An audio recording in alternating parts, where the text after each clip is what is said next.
Bonjour, Valérie Bex, je suis responsable de la cellule Santé Habitat du service parisien de santé environnementale.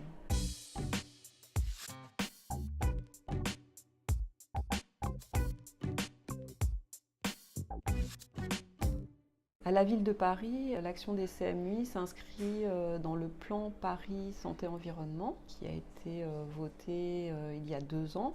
Les CMEI interviennent donc sur demande médicale, hein, et à partir des éléments de la demande médicale et d'un questionnaire qui est fait par téléphone avant l'audit sur site, hein, on détermine la stratégie d'échantillonnage, hein. On réalise des prélèvements environnementaux si les résultats d'analyse sont importants pour le médecin, donc il n'y en a pas forcément. Ensuite, il y a un déplacement sur site. Le conseiller réalise un questionnaire auprès du patient pour recueillir des éléments sur son mode de vie et il relève les caractéristiques du logement. À l'issue de l'intervention, des conseils sont donnés sur place aux patients.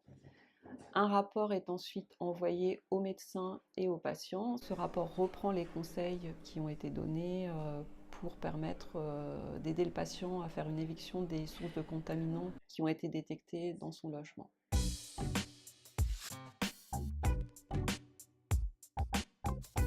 Les principales pathologies pour lesquelles on intervient sont l'asthme, la rhinite allergique, des problèmes ORL, et on intervient également à la demande de médecins hospitaliers pour des pathologies plus graves comme les pneumopathies interstitielles diffuses, les aspergilloses de type invasif ou ABPA, et également pour des cas de mucoviscidose.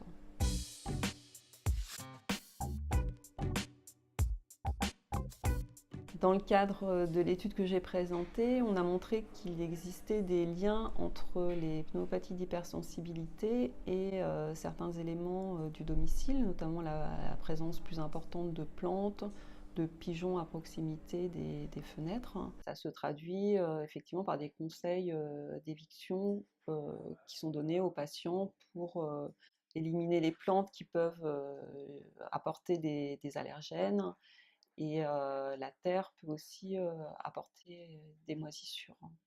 C'est des conseils de toute façon qui sont généralement donnés aux patients asthmatiques et aux personnes atteintes de pathologies respiratoires.